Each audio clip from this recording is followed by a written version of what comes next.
నిన్న ప్రొడ్యూసర్స్ కౌన్సిల్లో ఫిలిం ఛాంబర్లో జనరల్ బాడీ మీటింగ్ కాల్ఫర్ చేశారు.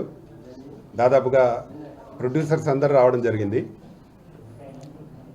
అయితే అక్కడ అధ్యక్షులు మాట్లాడుతూ, బూరుపల్లి శివరామకృష్ణ మాట్లాడుతూ, ఛాంబర్ కౌన్సిల్లో ఫ్రాడ్ జరిగింది.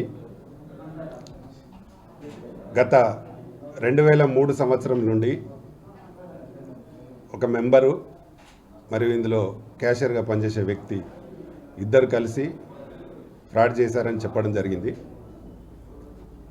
దానిపైన సభ్యులు అడిగితే నిర్లక్ష్యమైన సమాధానం చెప్పి, మీరు అధ్యక్షులుగా ఉన్నారు, ఇన్ని రోజులు ఎందుకు చూడలేదు అని అడిగితే, గత 5 సంవత్సరాల నుండి చూడలేదు నేను అని ఆయనే చెప్పడం జరిగింది.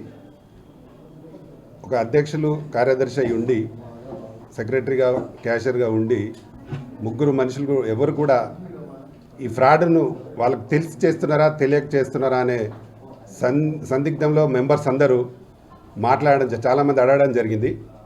మీకు తెలియకుండా ఎలా జరుగుతుంది, తెలిస్తే మీరు ఎందుకు చెప్పలేదు, నేను అందులో ఈసీ మెంబర్ని, కనీసం మాకు ఈసీ మీటింగ్లో కూడా గత ఎప్పుడు కూడా దీని ప్రస్తావనకు తీసుకురాలేదు, మాకు కూడా తెలియదు అంటే వాళ్ళే కావాలని అక్కడ మిస్యూజ్ చేస్తూ మొత్తం కౌన్సిల్నే క్లోజ్ చేయడానికి వాళ్ళు ప్రయత్నాలు చేస్తూ ఉన్నారు. ఎందుకంటే అంత పెద్ద కుంభకోణం జరుగుతూ ఉంటే లక్షల రూపాయలు మెంబరు మరియు వాళ్ళే కలిసి తింటూ ఉంటే చూసి చూడనట్టు, అంటే చూసి కూడా తెలిసి కూడా ఎవరికి చెప్పకుండా, కమిటీలో పెట్టకుండా, ఈసీ మీటింగ్లో కూడా చెప్పకుండా చేయడం అనేది దీన్ని మేము తీవ్రంగా ఖండిస్తూ ఉన్నాను. అయితే ఇలా డబ్బులు ఫ్రాడ్ చేస్తూ దాదాపు 2003లో సంవత్సరంలోనే 30 లక్షల రూపాయలు మెంబరు, సీనియర్ మెంబర్ అని ఆయనే చెప్పాడు. ఆయన ఫ్రాడ్ చేసి దాన్ని మిస్యూజ్ చేస్తే 30 లక్షలు, ఒక 10 లక్షలేమో మార్చిలో, 10 లక్షలు జూన్లో, 10 లక్షలు జూలైలో 2003 సంవత్సరంలో చేస్తే కూడా ఎవరికి చెప్పకుండా, ఆ తర్వాత గత 5 సంవత్సరాల నుండి దాదాపు 44 లక్షల రూపాయల ఫ్రాడ్, అది కూడా ఎవరికి చెప్పకుండా మొన్న ఆడిట్ చేసే అతను దాన్ని బయట పెడితే అది కూడా తెలిసి కూడా దాదాపు 4 నెలలు అవుతుంది. 4 నెలల నుండి ఎవరికి చెప్పకుండా వాళ్ళే సీక్రెట్గా దాన్ని పెట్టి, అయితే వీళ్ళు ముగ్గురు కలిసి చేసినరా, ముగ్గురు అంటే అధ్యక్షులు బూరుపల్లి, కార్యదర్శి Kodali Venkateswararao, plus treasurer KC Shekhar Babu, అందులో వర్క్ చేసే అతను జానకిరామ్, క్యాషియర్. అకౌంటెంట్ చేస్తున్న పని ఏంటంటే అతను రిటర్న్లో కూడా మాకు రాసియడం జరిగింది. మొన్న 3 రోజుల కింద ఈసీ మీటింగ్ జరిగింది, దానిలో రాసిచ్చాడు. నువ్వు ఎలా చేసావు ఇదంటే, 1,00,000 రూపాయలు బ్యాంకులో డిపాజిట్ చేస్తే ఇక్కడ 1,000 రూపాయలు అని రాసి, అక్కడ బయటకు వచ్చిన తర్వాత అందులో 1,000 రూపాయలు డిపాజిట్ చేసి బయట మాకు కౌన్సిల్లో 1,00,000 రూపాయలు ఇంకా 2 సున్నాలు పెట్టి ఇచ్చేవాడు. దాన్ని వీళ్ళు ఒక 1,00,000 రూపాయలు డిపాజిట్ చేసిందని సర్దుకొని అట్లా 50,000 వేస్తే 1 సున్నా తగ్గించి, 1,00,000 అయితే 2 సున్నాలు తగ్గించి, అట్లా 44 lakhs ఇప్పుడు ఆడిట్లో వచ్చింది 44, కానీ ఇంకా ఎక్కువ రావచ్చు. అంటే వాళ్ళు పెట్టిన ఆడిటర్సే కాబట్టి ఇంకా పెరగడానికి కూడా అవకాశం ఉంటుంది. మా డిమాండ్ ఏంటంటే, ఇప్పుడు కొత్తగా ఒక ఆడిటర్ని పెట్టి మొత్తం ఆడిట్ చేయించి ఎంత ఫ్రాడ్ చేశారు దాన్ని వాళ్ళు బాధ్యత తీసుకొని దాన్ని రీపేమెంట్ చేయాలనేది మేము డిమాండ్ చేస్తూ ఉన్నా. ఇది కాకుండా మామూలుగా ఏదైనా ప్రాపర్టీ కొంటే జనరల్ బాడీలో అందరి అప్రూవల్ తీసుకొని ప్రాపర్టీస్ కొంటారు. వీళ్ళు ఎవరికి తెలియకుండా తిరుపతిలో అంటే డిస్ప్యూట్లో ఉన్న ల్యాండ్ రేటు కూడా అక్కడ 2,100 అట్లా ఉంటే 2,600 రూపీస్కు కొని అది ఇప్పటికి కూడా రాలే. అసలు ఆ ప్లాట్ లేదు, కన్స్ట్రక్షన్ మామూలుగా అన్నీ స్లాబ్ వేసి పెట్టారు కానీ కన్స్ట్రక్షన్ లేదు. కన్స్ట్రక్షన్ లేని దానికి 1,85,000 పెట్టి ఏసీలు కొన్నట్టు డబ్బులు కూడా ఇచ్చేసారు అప్పుడే 2013లో. అసలు రూములే కట్టని దానికి ఏసీలు ఎట్లా కొంటారు? అది కూడా మిస్యూజే. 1,80,000 రూపాయలు, 86,000 రూపాయలు 2013లో ఇచ్చేసారు. అంటే ఎవరి అప్రూవల్ లేకుండా వాళ్ళ ఇష్టానుసారంగా ఇప్పుడు 3 సంవత్సరాల కిందనే ఎలక్షన్ జరపాలి. వాళ్ళే కోర్టుకు ఒకరు అప్లై చేసి ఎలక్షన్ జరగకుండా చూసి ఇప్పుడు ఎలక్షన్ జరగట్లేదు. ఎలక్షన్లు జరగకుండా ఈ ఫ్రాడ్ అంతా చేయడం జరుగుతూ ఉంది. కాబట్టి దీన్ని తక్షణం వాళ్ళ బాడీని వాళ్ళు రాజీనామా చేసి వెనక్కి జరిగి ఎలక్షన్స్ పెట్టాలి. ఒకటి, ఎలక్షన్స్ పెడితే కొత్త బాడీ వచ్చి మొత్తం ఎంక్వైరీ చేసి ఎంత ఫ్రాడ్ జరిగిందని తీయడం జరుగుతుంది. ఒకవేళ వాళ్ళు రాజీనామా చేసి పోకుంటే దీన్ని గవర్నమెంట్ ఇన్సెట్ తీసుకొని వాళ్ళ బాడీని రద్దు చేసి ఎలక్షన్స్ జరిపించాల్సిందిగా మేము డిమాండ్ చేస్తూ ఉన్నాము. లేదంటే మొత్తం ప్రొడ్యూసర్స్ అందరినీ మళ్ళీ మేము ఒక జనరల్ బాడీ మీటింగ్ పిలిచి ప్రొడ్యూసర్స్ ఎలా డిసైడ్ చేస్తే దాన్ని చేయాలనేదే సీరియస్గా చేస్తూ ఉన్నాము.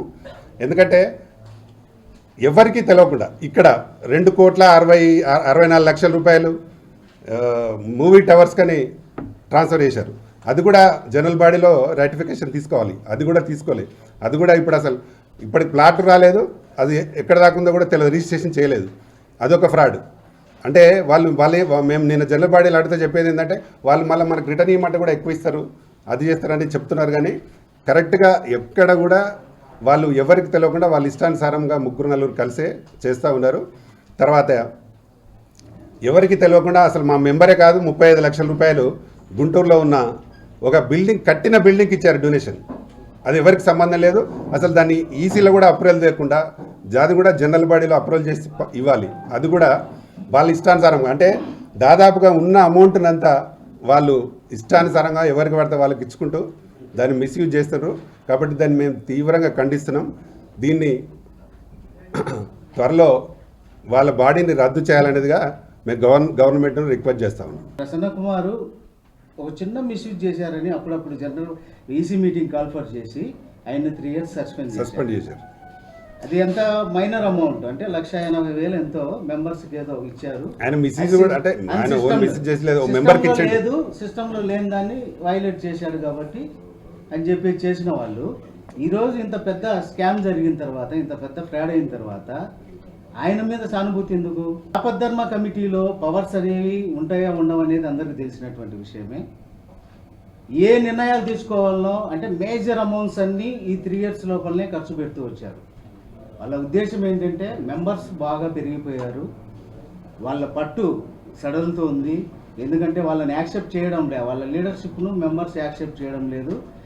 దీన్ని ఏదో విధంగా ఈ ఫండ్స్ అన్ని డైవర్ట్ చేసి ఈ కౌన్సిల్ని క్లోజ్ చేసి ఆ ఉన్నటువంటి బెనిఫిట్స్ ఈ చిన్న చిన్న వాళ్ళందరికీ ఎందుకు ఇవ్వాలి ఇప్పుడు అనే ప్రయత్నంలోనే భాగంగా ఇప్పుడు ఒక కొత్త ఎల్ఎల్పి అని ఒకటి పెట్టారు. Emergency meeting Telugu film producer council meeting, emergency meeting జరిగింది. ఆ మీటింగ్లో మాట్లాడే విధానం చూస్తే చాలా అంటే ఆశ్చర్యకరమైన విషయాలు నిన్న వినడం జరిగింది. ఒక కమిటీ ప్రెసిడెంట్ ఉండి కూడా, సెక్రటరీలు ఉండి కూడా మాకు తెలియకుండా జరుగుతుంది అంటే ఇంకెవరిని అడగాలి? అసలు ఈ నిర్మాతల మండలిలోని డబ్బు కమిటీ వాళ్ళే మాకు తెలియదంటే హూ ఇస్ ద రెస్పాన్స్? అసలు వాళ్ళు మాటల్లోనే మాకు తెలియకుండా జరుగుతుంది అంటున్నారు. మరి ఎవరికి తెలిసి జరుగుతుంది? ఎవరు దీని వెనక ఉన్న పూర్తి వివరాలు ఏంది అని అడిగితే మాత్రం నిన్న సమాధానం లేదు. ఇది అంతా ఈ నిర్మాతలంతా ఎక్కడ అడుగుతారనో అనవసరమైన విషయాలు తీసి గందరగోళం సృష్టించి నిన్న మీటింగ్ని క్లోజ్ చేయడం జరిగింది. అంటే 5 నిమిషాలు కూడా మీటింగ్ జరగకుండా అనవసరమైన విషయాలు రెచ్చగొట్టేసి అసలు విషయాన్ని పక్కన పెట్టేసి మీటింగ్ క్లోజ్ చేసి వెళ్ళిపోవాలి. ఇలా వీళ్ళు గతంలో అలా చేస్తున్నారు, ఇప్పుడు కూడా అలాగే చేస్తున్నారు. వీళ్ళని అడగడానికి ఎవరు? అసలు ఏంటి ఇంత డబ్బు, కోట్ల రూపాయలు? నిన్న ఒక సమస్య వచ్చింది, మూవీ టవర్స్లో 2.5 కోట్లు పెట్టాము అని. ఇప్పుడు సమాధానం అడిగితే మళ్ళీ ఇస్తామండి రిటర్న్ అంటున్నారు. అంటే ఇది ఏదో చిన్న పిల్లల వ్యవహారం లాగుంది. ఇంత పెద్ద నిర్మాతలు ఒక 50 కోట్లు 50-60 కోట్లు పెట్టి సినిమాలు తీసి నిర్మాతలు ఉండే ఇంత పెద్ద నిర్మాతల మండలిలో మాట్లాడే విధానం ఓ చిన్న గల్లీలోని చిన్న సొసైటీస్ వాళ్ళు కూడా ఇలా మాట్లాడుకోరు. అలాంటి పద్ధతిలో ఈరోజు తెలుగు ఫిలిం ప్రొడ్యూసర్ కౌన్సిల్ ఉందంటే చాలా ఘోరంగా ఉంది. నిన్న జరిగిన మీటింగ్ కానీ ఈ మధ్యన జరిగిన స్కామ్ కానీ 2003 నుంచి స్కామ్ జరుగుతుందని నిన్న ప్రెసిడెంట్ చెప్తున్నాడు. అందరు సభ్యులు అడిగారు మీరు ఎప్పటి నుంచి ఉన్నారంటే ఆయన 5 సంవత్సరాలుగా ప్రెసిడెంట్ ఉన్నాడు, 5 సంవత్సరాలు సెక్రటరీ అక్కడే ఉన్నారు, 5 సంవత్సరాల నుంచి స్కామ్ జరుగుతుంది వాళ్ళే చెప్తున్నారు. అంటే తెలిసి చేయంది మాత్రం ఇది జరగదండి. ఇది అందరి హస్తం ఉంటుంది. వాళ్ళ హస్తం లేకుండా స్కామ్ జరిగింది ఏదో ఒక ఎంప్లాయీ మీద నెట్టాలను ఇంకోళ్ళ మీద నెట్టాలంటే అయ్యేది కాదు. ఇది ప్రధానంగా మెయిన్ పర్సన్స్ యొక్క హస్తం ఉంది అని ఆడిట్లో బయటపడ్డది. ఇంకా ఆడిటింగ్ చేస్తున్నారంట. ఆడిట్లో నిన్న చెప్పిన వరకే పాతది 47 లక్షలు అంటున్నారు, కానీ వాళ్ళ మాటల్లోనే నిన్న 70 అంటున్నారు, వాళ్ళ మాటల్లోనే ఇంకా తేలుతుంది అంటున్నారు. ఇది ఎన్ని కోట్లు ఉంటుందో కూడా తెలియని విషయం. దీనికి ఇప్పుడు మళ్ళీ కొత్త సిఏ చార్టెడ్ అకౌంట్స్ చూస్తున్నారట. మరి ఎన్ని లక్షలు వెళ్తుందో ఈ స్కామ్, అసలు ఈ డబ్బంతా ఎవరు తిన్నారు ఏంటి అన్నదానికి మాత్రం అంటే ఇదంతా ఎక్కడ వివరంగా అడుగుతారని చెప్పి మీటింగ్ని సృష్టించేసి క్లోజ్ చేయడం జరిగింది. 100% ఈ అవినీతి కోణాలని దీన్ని తప్పుదోవ పట్టించాలనే ప్రయత్నం అయితే జరిగింది. ఆడిటింగ్ అంటే మాకు ప్రతి సంవత్సరం ఆడిటింగు అకౌంట్స్ ఇయర్ అంటే 2014-15 అకౌంట్స్ ఇయర్ ముగిసిన తర్వాత ఆగస్టులో మాకు జనరల్ బాడీ కాల్ఫర్ చేయాలి.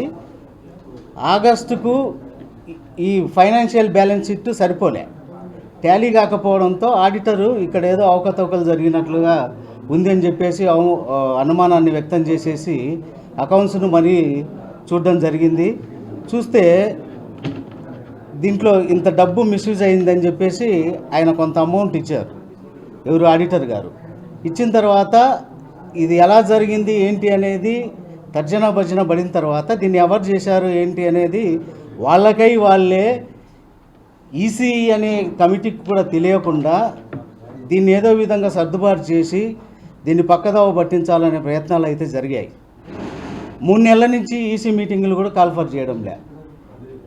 ఈసీకి తెలిస్తే ఈసీ పాయింట్అవుట్ చేస్తే మీరు రెస్పాన్సిబిలిటీ కదా, సెక్రటరీ, ట్రెజరరు, అధ్యక్షుడు వీళ్ళందరూ రెస్పాన్సిబిలిటీ. మరి మీరెందుకు ఎఫిషియన్సీగా వ్యవహరించారు అని చెప్పేసి అడుగుతారని చెప్పేసి ఎవరికి తెలియకుండా దీన్ని పక్కదోవ పట్టించే ప్రయత్నాలు జరిగాయి. అనుకోని విధంగా ఈ జరిగిన అవకతవకలు అనేది వెలుగులోకి రావడము, మెంబర్స్ కొంతమంది వాళ్ళు జనరల్ బాడీ కాల్ఫర్ చేయరని చెప్పేసి మెంబర్సే జనరల్ బాడీ కాల్ఫర్ చేయడానికి ఒక మెసేజ్ పంపించడము, తర్వాత పేపర్లలో కూడా ఈ విషయం రావడము, ఇవన్నీ చూసి వాళ్లకు ఒక భయం అనేది పుట్టి మెంబర్స్ తిరుగుబాటు చేస్తారన్న ఉద్దేశంతో కౌన్సిల్ నుంచే జనరల్ బాడీ కాల్ఫర్ చేస్తున్నట్లుగా ఒక మీటింగ్ కాల్ఫర్ చేశారు. మీటింగ్ కాల్ఫర్ చేసినంత వరకు బాగుంది, తప్పు జరిగింది అని చెప్పారు. తప్పు జరిగిన వ్యక్తికి ఏం పనిష్మెంట్ ఇస్తారు అని అంటే, మరి ఆయన పెద్ద వ్యక్తి, పెద్దరికం కలిగినటువంటి వ్యక్తి, ఆయన ఏదన్నా శిక్షిస్తే ఆయన ఏదన్నా చేసుకుంటే ఎట్లా అని చెప్పేసి వీళ్ళే సమాధానం చెప్తున్నారు. ఈ డిస్కషన్ జరుగుతూ ఉంటేనే మీటింగ్ని తప్పదోవ పట్టించాలనే ప్రయత్నాలు జరిగి ఇండివిజువల్ అటాక్స్ జరిగినాయి. ఏదన్నా ఉంటే కౌన్సిల్లో ఉన్నటువంటి ప్రాబ్లమ్స్ గురించి మాట్లాడాలి. వ్యక్తిగతంగా ఫైనాన్స్ ఇచ్చిన ఈ మ్యాటర్స్ అన్నీ అక్కడ రాకూడదు. తేజ అనేటువంటి వ్యక్తి ఎంటర్ అయిపోయి చెదలవాడకు ఆయనకు ఉన్నటువంటి ఏదో గతంలో ఉన్న పాత అది జనరల్ బాడీ మీటింగ్లో అనవసరమైనటువంటి విషయం, దాన్ని రైజ్ చేసి అక్కడ గొడవలు సృష్టించి మీటింగ్ను అంతా గొడవ వాతావరణంలో దాన్ని క్లోజ్ చేసేసి ఇర్రెస్పాన్సిబిలిటీగా మీటింగ్ను అంటే అడుగుతున్నారు మెంబర్సు, మేము ఎక్కడెక్కడి నుంచో పనుల మీద వచ్చాము, మరి మీటింగ్ జరగాలి కదా, మీరు ఇట్లా వెళ్ళిపోతాయి అంటే ఈ గొడవలు జరుగుతుంటే ఎవరు మీటింగ్లు పెడతారని చెప్పేసి వెళ్ళిపోయారు. మెంబర్స్కి న్యాయం జరగాలి. ఎందుకంటే 3 సంవత్సరాల నుంచి ఎలక్షన్స్ జరగాల్సి ఉండగా కేవలము వాళ్ళ స్వార్థం కోసము దీన్ని ఏదో కోర్టులో ఉందన్న సాకుతో వాళ్ళే కంటిన్యూ అవుతూ ఈ ఫండ్స్ అన్నీ మిస్యూజ్ చేస్తూ ఎక్కడెక్కడో ఇన్వెస్ట్ చేస్తున్నారు. కోకాపేటది అది పెండింగ్ డిస్ప్యూట్లో ఉన్నటువంటి ఈ అపార్ట్మెంట్స్ అక్కడ మూవీ టవర్స్, దాంట్లో 2,60,00,000 ఇన్వెస్ట్ చేశారు. తిరుపతిది ఒక చోట ఇన్వెస్ట్ చేసేటప్పుడు అది టైటిల్ క్లియర్గా ఉందా లేదా కనుక్కోవాల్సినటువంటి బాధ్యత ఉంది. పిల్లలకి ఏదన్నా చదువుకు డబ్బులు కట్టలేకపోతే 30,000 కట్టే సిస్టమ్ ఉంది. కొంతమంది ఏదన్నా ఇబ్బందులు ఉండి ప్రొడ్యూసర్స్ కొంతమంది లెటర్స్ పెడతారు, దానికి ఇతను 2 వీలర్ మీద తిరుగుతున్నాడా, 4 వీలర్ మీద తిరుగుతున్నాడా, కారులో తిరుగుతున్నాడు, ఇతనికి డబ్బులు ఎందుకు, ఇన్ని ఆలోచించి ఇన్ని జాగ్రత్తలు తీసుకునే వ్యక్తులు మరి ఇలా ఫ్రాడ్ చేయడం ఎంతవరకు సబబు? ప్లస్ ఇంకోటి ఏంటంటే నాన్ మెంబర్ పరుచూరు వెంకటేశ్వరరావు అనేవాళ్ళు నాన్ మెంబర్స్ మాకు. వాళ్ళు ఏదో అక్కడ ఒక ఆడిటోరియం కడుతున్నారని చెప్పేసి 32 lakhs వాళ్ళకి డొనేట్ చేశారు. మాకు ఈ యాడ్స్ వల్ల వచ్చే రెవెన్యూ 1 కోటి నుంచి 1,30,00,000 వరకు ఉంటుంది. మరి అది కూడా ఎలా అంటే ఛానల్స్ని బట్టి ఆ సంవత్సరానికి. వీళ్ళు ఎల్ఎల్పి పెట్టిన తర్వాత టోటల్గా అక్కడికి వచ్చినటువంటి మెంబర్స్ను కూడా ఇటు డైవర్ట్ చేస్తున్నారు. అక్కడికి వెళ్ళండి మీకు బాగుంటుందని సపోర్ట్ చేస్తారని చెప్పేసి కౌన్సిల్ సెక్రటరీ కొడాలి వెంకటేశ్వరరావు మొత్తం వచ్చినటువంటి అందరినీ కూడా అటు డైవర్ట్ చేస్తున్నారు. కౌన్సిల్కి రెవెన్యూ పోవడమే కాదు, రాను రాను మా భయం ఏంటంటే మెడిక్లెయిమ్ ఇలాంటి బెనిఫిట్స్ అన్నీ ఉన్నాయి కౌన్సిల్లో, రెవెన్యూ లేదని చెప్పేసి ఆ సాకుతో ఈ బెనిఫిట్స్ అన్నీ ఎక్కడ క్లోజ్ చేస్తారు. ఈ మెంబర్స్ వాస్తవంగా ఏంటంటే వాళ్ళ అవసరాలకు మా మెంబర్స్ జీవితాలతో ఆడుకుంటున్నారు. దీన్ని మేము తీవ్రంగా ఖండిస్తున్నాం. కాబట్టి వాళ్ళు ఏంటంటే ఇమీడియట్గా బాడీని రద్దు చేసి త్వరలో ఎలక్షన్స్ జరిపి తక్షణం రాజీనామా చేయాలి. ఇప్పుడు రీ ఆడిటింగ్ అని ఒకటి పెట్టారు.